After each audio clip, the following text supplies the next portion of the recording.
Voilà. Dans les studios, nous avons Monsieur Michel, bonjour. Bonjour. Evelyne Tran, avec deux charmantes personnes qui vont nous parler de Jean-Luc Lagarce. Voilà, oui, aujourd'hui nous avons des invités théâtre. C'est notre plage théâtrale de tous les samedis. Et nous sommes heureux d'avoir au studio, alors je regarde Véronique Rosse de Lagrange. Impeccable. Voilà. Bonjour. Et Jacques Michel pour le spectacle musical, une pièce de Jean-Luc Lagarce, un auteur contemporain, hein, mais qui nous a quittés il y a déjà quelques années. Hein. Et alors, bon, je suis heureuse de vous accueillir parce que moi j'ai beaucoup aimé le spectacle. J'ai été très impressionnée par le personnage joué par Jacques Michel, parce que, comment dire, c'est un personnage qui parle de sa vie d'artiste musical, et c'est poignant parce que c'est presque comme une confession d'artiste, quelque part. Ça fonctionne comme ça.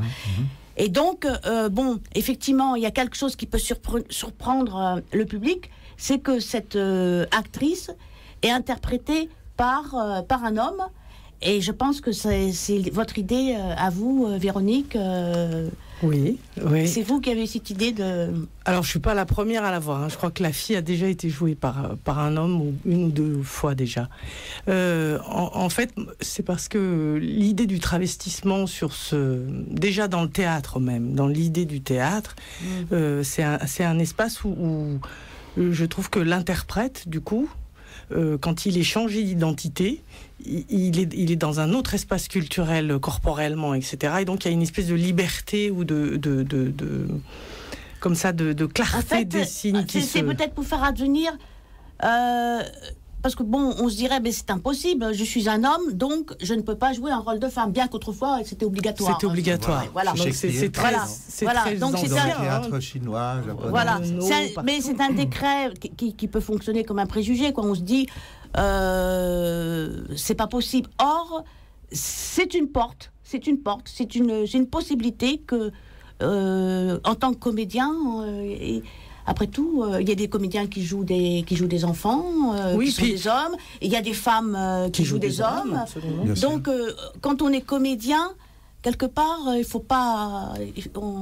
On joue bien des criminels, on joue bien tout un tas de rôles et tout, pourquoi on ne jouerait pas autre chose, l'autre absolu, c'est-à-dire la femme ou l'homme, selon qui on est. Et ça marche très bien. Ce qui est intéressant aussi dans le travestissement comme ça, c'est qu'on se rend compte combien le féminin comme le masculin est culturel, en fait. Et que c'est énormément des questions de code, plus que de choses qui pourraient être génétiques. C'est-à-dire que la féminité... Quand elle est exprimée par un homme, elle ressort davantage. Tandis que quand c'est une femme, c'est tellement banal qu'on ne fait pas attention. On ne fait pas attention, absolument. Et l'identification aussi du spectateur, quoi, du spectateur, elle se situe à un autre endroit. Parce qu'on est plus dans une sorte de concept de féminité que dans une femme qui joue un rôle de femme. Et ça, j'aime ça aussi du côté des femmes qui se travestissent en hommes. C'est-à-dire qu'il y a vraiment une résonance des signes qui passe à un autre endroit par rapport au culturel, en fait. C'est ça qui m'intéresse. Et ensuite, par rapport à l'histoire de musical, cette espèce d'effacement comme ça, cette personne qui est aux frontières entre son rêve et son désir, entre la vie qu'elle a projetée, etc. Elle est vraiment, je trouve, comme sur un fil, comme ça. Et je trouve que l'espace de travestissement est aussi un espace de funambule, en fait. Oui, et puis, bon, c'est un texte, donc c'est une pièce écrite par Jean-Luc Lagarce. Et quelque part, moi, je me dis, parce que, bon, je pense que pour un écrivain, je pense que ce qui se projette, parce que l'écrivain, il écrit, mais il est pas statique. Je veux dire, et je pense que, surtout Jean-Luc Lagarce, enfin, je veux dire, c'était pas un romancier, Jean-Luc Lagarce, c'était plutôt un homme de théâtre, un homme de poésie. c'est obligatoire. Enfin, je veux dire, il se projette sur scène. Absolument. Il se projette sur scène. Je veux dire, parce que même quand on est écrivain, on se projette sur une feuille de papier. Hein, on sort de soi pour devenir un personnage, pour écrire. Et là, c'est ça, c'est ce que je ressens bien dans... Je pense qu'il a mis beaucoup de lui-même dans ce personnage. Énormément. On peut le penser, oui. Moi, je ne connaissais pas personnellement, mais c'est vrai que quand on lit le journal, même la façon de parler, les colères, tout ça qui s'exprime dans son journal, on les retrouve dans les colères de la fille, en fait. Quoi, les colères, les emportements, les trucs passionnés comme ça, ce truc en même temps sur le oh là là, au point où nous en sommes, etc. Ça, c'est des choses qu'on retrouve dans son journal. Parce que, en fait, cette femme, elle a une vie d'artiste, mais pas une vie extraordinaire. Elle est confrontée à la routine, elle est confrontée à la mesquinerie au quotidien. Et à un moment donné, elle dit même, je n'ai pas d'histoire. Qu'est-ce que vous voulez que je vous raconte comme histoire? Alors, dès lors, en fait, ce qui est important, c'est... Finalement, il la confronte au vide. Quelqu'un qui se retrouve seul sur une scène, qu'est-ce qu'il peut dire? Qu'est-ce qu'il va nous dire? Qu'est-ce qu'il va se dire? C'est ça aussi. Moi, je le ressens comme ça. Il y a une urgence. Il y a une urgence parce que...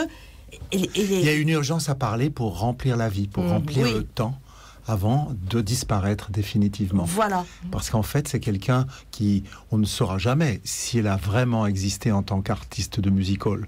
On ne le saura jamais. En tout cas, là où elle est, elle parle d'abord toujours au passé. La fille, elle faisait ci, elle faisait ça, etc. Et ses boys, ils étaient comme ci, ils étaient comme ça. Et les gens qui l'accueillaient... Enfin, on est toujours au passé.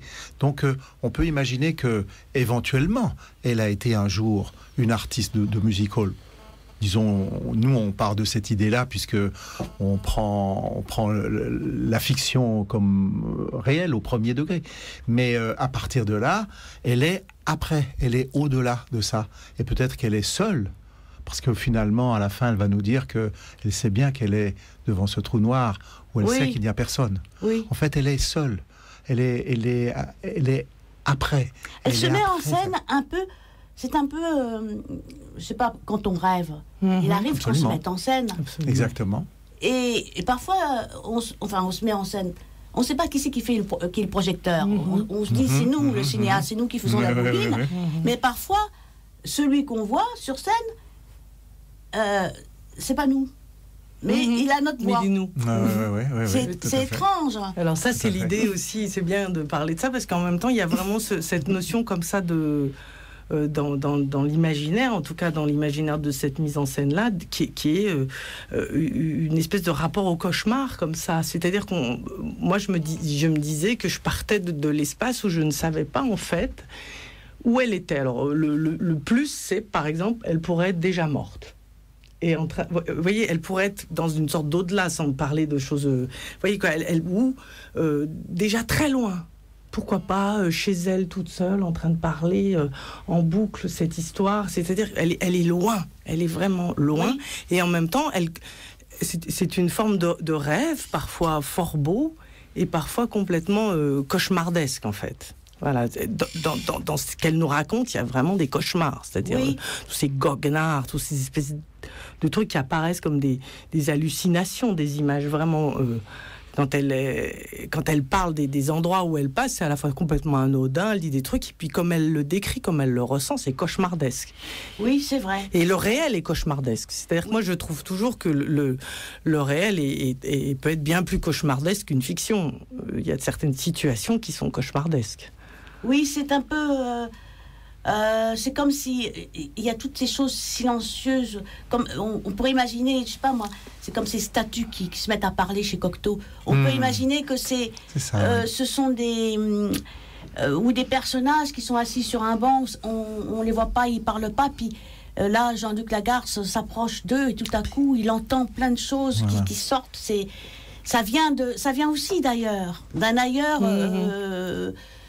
intérieur, mais d'un ailleurs un peu fantastique, mais quelque part, ça fait partie aussi de nos ailleurs. Bien sûr, tout à fait. Voilà. Et puis, il y a cette idée aussi de chute, de déchéance, de quelque chose qui va vers la fin. C'est-à-dire que d'une certaine manière, cette femme, si elle a été, là, en tout cas, elle n'est plus dans la lumière. Elle aura été un jour peut-être dans la lumière. Et comme chacun d'entre nous, un jour a été dans la lumière, et ensuite, eh bien, la lumière, le projecteur se détourne et va sur quelqu'un d'autre, et voilà, Tipa, qu'on se retrouve dans le noir. Et cette idée de Jean-Luc Lagarce que, en fait, la vie passe comme ça, et que, d'une certaine manière, le théâtre est une grande métaphore de la vie, et que là, on a vraiment cette personne qui est au bout, qui se retrouve à faire son numéro toute seule, comme moi, par exemple, lorsque je me réveille la nuit et que je suis en train de dire ce texte pour travailler, parce que la mémoire continue à travailler, et que, en fait, il n'y a personne. Je suis tout seul dans mon lit et bien sûr perdu dans le noir. Et en fait, le texte continue. Quelqu'un qui n'arrive plus à arrêter de faire sa histoire. Je pense que on croit qu'on est seul, mais en fait, on n'est pas seul. On est plusieurs. Ah ben, le jeu est un autre, oui, bien entendu. On est plusieurs, mais aussi, on porte en bagage aussi tous les gens qu'on a rencontrés. Tout, absolument. Hein, et on a besoin d'avoir les pieds sur terre, donc on essaie d'oublier ce genre de choses. Mais finalement, la solitude, c'est peut-être un fantasme, quelque part. C'est une réalité, mais ça peut être aussi un fantasme. Tout à fait, bien sûr. Enfin, parce qu'il faut avoir un peu de vertige. Puis c'est vrai que quand on prend la décision de monter sur scène, quelque part, c'est un... Comment dire... je sais pas, on peut pas appeler ça un défi, mais c'est on sait pas ce qui va se passer. Exactement, tout à fait. Bien sûr. On n'est pas des perroquets. Je veux dire, un comédien, c'est pas un perroquet. Mais non, il va vivre là pendant 1 heure ce moment de rencontre, de partage avec l'autre, ceux qui sont en face, et c'est quelque chose d'absolument unique chaque fois. Exact. Même si tout a été répété, si tout a été cadré et tout, et qu'on fait en sorte que la partition soit rendue au plus près, à l'intérieur de cette chose-là, il y a quelque chose qui se vit, qui est unique. Absolument. Alors moi, je suis pas comédienne, mais je peux me demander, est-ce qu'il est possible que parfois le texte, vous êtes tellement imprégné par le texte et par le personnage que parfois vous vous sentez s'échapper, c'est lui qui parle tout seul. Enfin, je veux dire, oui, il y a ça. Quand on est comédien, on n'aime pas trop cette situation, parce que c'est un petit peu comme si tout à coup, comme métaphore, on se mettait à descendre les escaliers sans plus maîtriser le mouvement, et qu'à un moment donné, si tout à coup on pense à ce qu'on est en train de faire, alors là, on va tomber. Et c'est un peu le travail du funambule, aussi longtemps qu'il est bien en maîtrise, et puis qu'il sait, mais s'il se met à marcher tout seul, la prochaine chose, il va tomber. Et le comédien, c'est pareil. Si à un moment donné, il a plus le texte et la partition et la situation devant lui, un petit peu en avant de lui, eh bien, à ce moment-là, si tout à coup, il passe à travers le miroir, la prochaine chose, il saura plus où il est. Oui, c'est donc, ça. C'est vraiment la métaphore de la marionnette. L'acteur, il est marionnettiste, il n'est pas la marionnette. C'est Kleist qui raconte cette histoire. Il doit rester vraiment...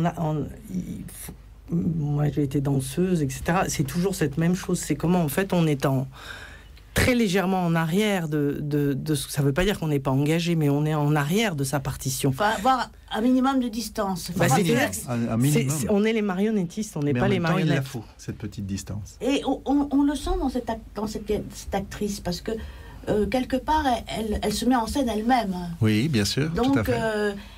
Elle est à double voix, je pense. Elle a sa voix intérieure, et puis elle a le miroir sur lequel elle se projette aussi. Et c'est donc tout ça, puisqu'on était parti de l'histoire du travestissement, qui plaide dans cette réalisation et dans le travail que j'ai eu l'occasion de faire avec Véronique Rose de Lagrange, pour ce travail d'une petite distance, qui est cette distance de passer d'un homme à femme.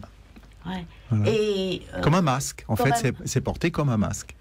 Et comment dire... vous êtes rencontrés sur la même idée.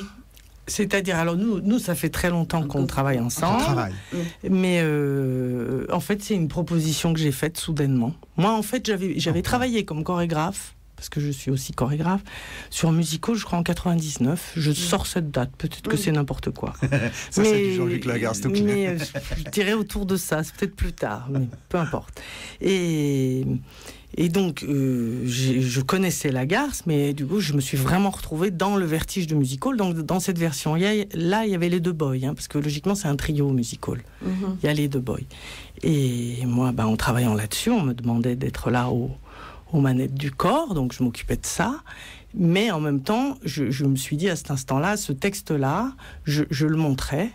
Et j'avais déjà cette prégnance comme ça que c'était la fille qui était le guide de cette chose-là. Et donc c'est resté dans ma tête, j'ai tourné ça. Donc dès qu'il y a eu des versions de Musical, je suis allée les voir, etc. J'ai lu pas mal de trucs de pièces de Lagarce, j'en ai vu, j'ai lu son journal, etc. Donc Lagarce, j'en suis assez disons imprégnée. Je ne ferai pas de moi une savante de Lagarce du tout. J'ai vraiment ma manière de le penser, je pense. Mais il a une écriture qui est je sais pas, on peut dire qu'elle est très poétique aussi, son écriture. Et puis, par exemple, moi qui viens du mouvement. Ouais. C'est une écriture qui a un mouvement énorme dedans. C'est vraiment, je le dis un peu comme ça, mais c'est comme une danse de la pensée. Il y a vraiment un rapport qui, quand on est en mouvement, on a vraiment, un peu comme en musique, les anacrouses, les appels, on appuie, on repart, on donne un souffle, on écarte. Et l'écriture de Jean-Luc Lagarce, elle est vraiment comme ça, avec une espèce de souffle qui ressemble... moi, ça me fait penser à du Bach aussi en musique. Ça tourne, ça revient. Et puis ça tapote. Et puis ça s'ouvre. Et donc, il y a vraiment cette musicalité qui, pour moi, donne énormément de souffle, comme ça, de corps. C'est une écriture qui me perturbe, qui me touche énormément. Aussi, ce qui raconte cette chute, en même temps, ce rapport à la vie. Il y a une espèce de rapport hyper offensif, très vivant, puis en même temps il y a cette écriture qui tourne, qui se retire comme ça. Je le trouve vraiment très organique en fait. Je trouve ça extrêmement organique.